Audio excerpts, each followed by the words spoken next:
Está no ar o Boletim Coppola News, o canal de cortes mais visto do YouTube. Eu sou Márcio Andrade e no vídeo de hoje você vai ver que a Lei Magnitsky, sanções, tarifaço e também cancelamento de vistos, tudo isso pode acontecer com autoridades autoritárias aqui no Brasil. Algumas coisas já aconteceram, mas tem muito mais coisas por vir.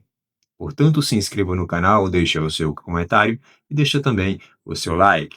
Se liga aí! O governo dos Estados Unidos decidiu suspender o visto do ministro do Supremo Tribunal Federal, Alexandre de Moraes, e da esposa dele, a advogada Viviane Barsi. De acordo com autoridades americanas, Viviane comandaria um escritório de advocacia que teria sido impulsionado pela atuação de Moraes no STF. Por isso, além da perda do visto, a Casa Branca avalia impor sanções financeiras à advogada, por considerar que boa parte da renda do casal teria ligação com a atividade dela. O presidente Lula reagiu à decisão do governo americano de revogar os vistos de entrada nos Estados Unidos do ministro Alexandre de Moraes e de mais 7 ministros do Supremo, além do procurador-geral da República e parentes deles. O presidente classificou a medida de inaceitável e arbitrária. Alguns ministros do Supremo Tribunal Federal já foram avisados por e-mail da suspensão do visto de entrada nos Estados Unidos. Mas no Supremo, por enquanto, a decisão é não se manifestar. Ontem à noite, numa rede social, o secretário de Estado dos Estados Unidos, Marco Rubio, anunciou a revogação do visto de Alexandre de Moraes e aliados da corte, mas sem mencionar quem seriam. A decisão do governo americano veio no mesmo dia em que, por ordem do ministro Alexandre de Moraes, a Polícia Federal fez uma operação de busca e apreensão nos endereços de Jair Bolsonaro. O ex-presidente passou a usar uma tornozeleira eletrônica. De acordo com fontes do governo, além de Moraes, outros 7 ministros tiveram seus vistos de entrada nos Estados Unidos suspensos. Luiz Roberto Barroso, o presidente da corte, Edson Fachin, vice-presidente, e os ministros Dias Toffoli, Cristiano Zanin, Flávio Dino, Carmen Lúcia e Gilmar Mendes, além do procurador-geral da República, Paulo Gonet. Ficaram de fora dessa lista os ministros do Supremo André Mendonça, Nunes Marques e Luiz Fux. Hoje, o presidente Lula manifestou solidariedade e apoio aos ministros do Supremo atingidos pelo que definiu como mais uma medida arbitrária e completamente sem fundamento do governo dos Estados Unidos. Lula também afirmou que a interferência de um país no sistema de justiça de outro é inaceitável e fere os princípios básicos do respeito e da soberania entre as nações. E disse estar certo de que nenhum tipo de intimidação ou ameaça de quem quer que seja vai comprometer a mais importante missão dos poderes e instituições nacionais, que é atuar permanentemente na defesa e preservação do Estado Democrático de Direito. No fim da manhã, o ministro das Relações Exteriores, Mauro Vieira, esteve com o presidente Lula no Palácio da Alvorada. Um dos temas foi a crise com os Estados Unidos. O governo vai acompanhar de perto os desdobramentos para avaliar possíveis reações. Ministros do governo Lula também manifestaram repúdio à decisão do governo norte-americano. O advogado-geral da União, Jorge Messias, afirmou que o judiciário não pode sofrer, em hipótese alguma, assédio de índole política. Ontem, depois do anúncio da suspensão dos vistos de ministros do Supremo, o deputado licenciado Eduardo Bolsonaro, que está nos Estados Unidos, agradeceu ao secretário Marco Rubio em uma rede social. Diante de manifestações como essa, hoje o ministro Alexandre de Moraes, em uma nova decisão, determinou que a Polícia Federal inclua postagens e entrevistas recentes de Eduardo Bolsonaro no inquérito que investiga a atuação dele nos Estados Unidos. O governo dos Estados Unidos decidiu suspender o visto do ministro do Supremo Tribunal Federal, Alexandre de Moraes, e da esposa dele, a advogada Viviane Barsi. De acordo com autoridades americanas, Viviane comandaria um escritório de advocacia que teria sido impulsionado pela atuação de Moraes no STF. Por isso, além da perda do visto, a Casa Branca avalia impor sanções financeiras à advogada, por considerar que boa parte da renda do casal teria ligação com a atividade dela. O Washington também estuda aplicar medidas semelhantes a outras esposas de ministros do Supremo que atuam no meio jurídico. Segundo a coluna do Paulo Capelli, aqui do Metrópolis, estão na mira as mulheres dos ministros Cristiano Zanin, Dias Toffoli e Gilmar Mendes. O anúncio oficial foi feito pelo secretário de Estado Marco Rubio. Ele publicou nas redes sociais que a revogação dos vistos teria efeito imediato. Segundo Rubio, a atuação de Moraes contra Jair Bolsonaro representaria uma perseguição política, com impactos também para os Estados Unidos. Apesar da pressão, ministros do Supremo, ouvidos pela imprensa, afirmam que não pretendem mudar sua conduta por conta da reação norte-americana. Para mais informações sobre o caso, acesse a coluna do Paulo Capelli no metrópolis.com. Demétrio, fica aqui mais um pouquinho. A gente vai chamar o Pontual sobre um assunto que tem a ver com a próxima pergunta que eu quero fazer para você. Pontual, de volta, por favor, para falar, Pontual, da manifestação mais enfática de Donald Trump, propriamente no dia de hoje, que não foi sobre o caso brasileiro, mas sobre o BRICS como um todo. Quer contar para a gente, por favor? Renata, há meses Trump está em guerra com o BRICS. Bloco formado originalmente por Brasil, Rússia, Índia e China. Em novembro, já como presidente eleito, mas antes de tomar posse, Trump ameaçou os países do bloco com tarifa de 100%. O motivo foi o mesmo que ele alegou agora, a defesa do dólar como moeda de reserva global.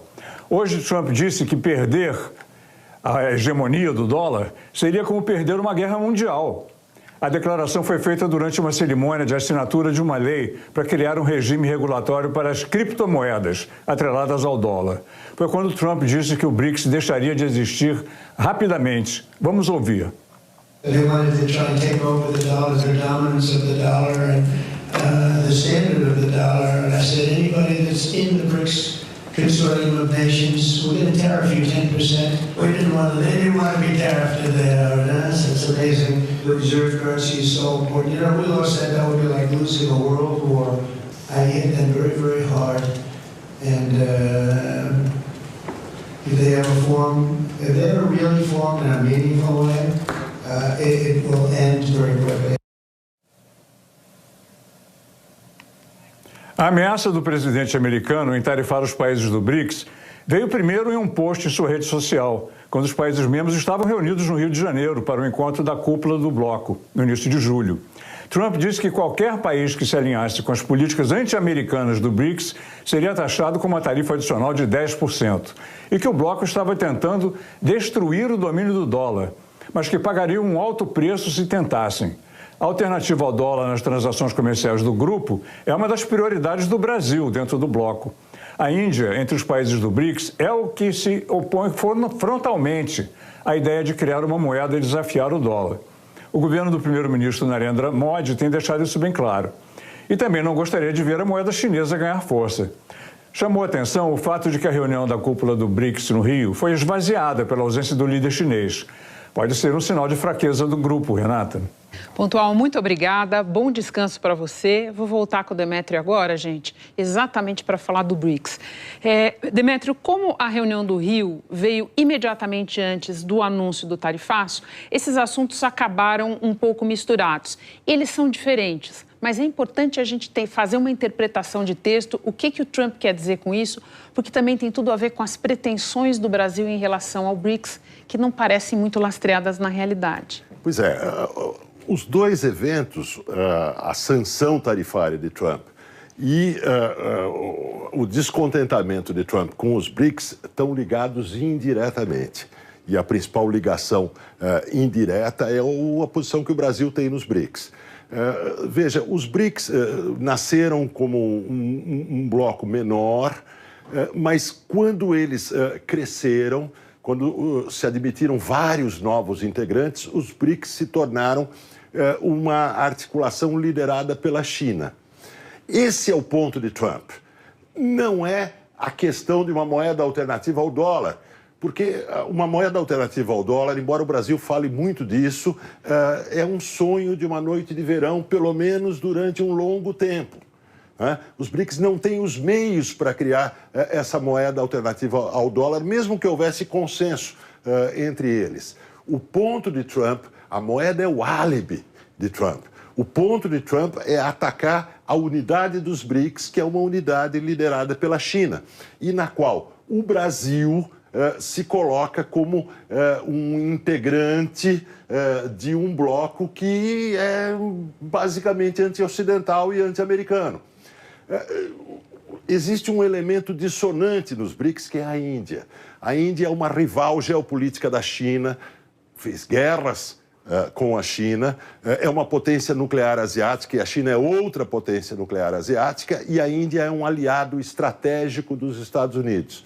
Os Estados Unidos, Donald Trump, vê a Índia como um elemento de desestabilização dos BRICS. E, portanto, ao fazer pressão contra os BRICS, ao dar declarações desse tipo contra os BRICS, ele procura empurrar a Índia no sentido de desestabilizar o bloco. Tá? Então, é esse o jogo que Donald Trump faz, que envolve a Índia e no qual o Brasil serve como um elemento de ricochete para atingir a unidade dos BRICS. Demétrio, muito obrigada pela conversa, nos ajudou demais nessa edição. Volte outras vezes. Bom fim de semana para você. Boa noite, Fernando. Ao que tudo indica, o senhor Alexandre de Moraes me parece que está dobrando a aposta de verdade. Mandou a Polícia Federal ir à casa do Jair Bolsonaro fazer busca e apreensão e colocar a tornozeleira eletrônica sobre o risco, sob o argumento de que tem risco aí do Jair Bolsonaro deixar o país, enfim, sobre risco de fuga aí por parte do Jair Bolsonaro.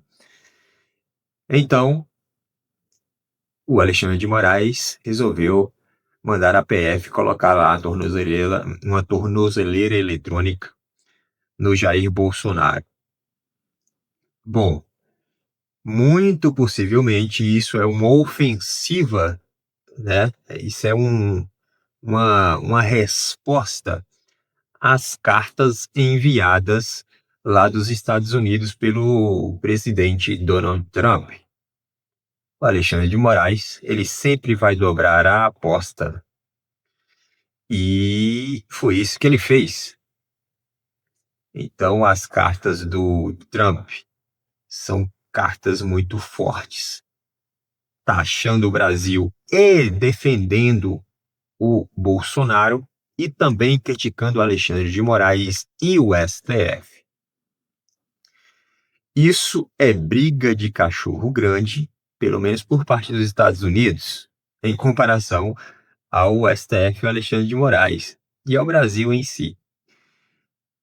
Mas a coisa está se tornando muito grave e ficando muito intensa. Imagine o Jair Bolsonaro aparecer com uma tornozeleira eletrônica e essa imagem correr o mundo. Eu não sei se vai correr de fato, se ele vai poder aparecer de tornozeleira eletrônica, porque me parece que o Alexandre de Moraes proibiu que ele utilize redes sociais.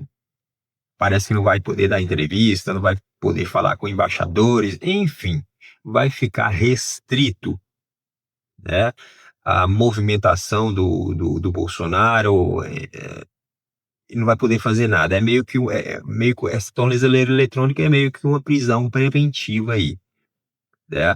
Não vai poder sair da sua casa, vai ter um perímetro ali para poder se deslocar, porque vai ser monitorado justamente por conta da tornozeleira. Esse dia estava próximo de chegar e chegou, né? Vamos ver se vão querer de fato prender o Bolsonaro, né? Já tiraram o direito político do cara, né? Estão querendo imputar um suposto golpe de Estado aí a qualquer custo na conta dele. E agora, depois das cartas lá dos Estados Unidos, do Donald Trump, mandaram a PF colocar uma tornozeleira. Como se estivesse dizendo assim, ó, isso aqui é um aviso para você ficar quietinho aí, né?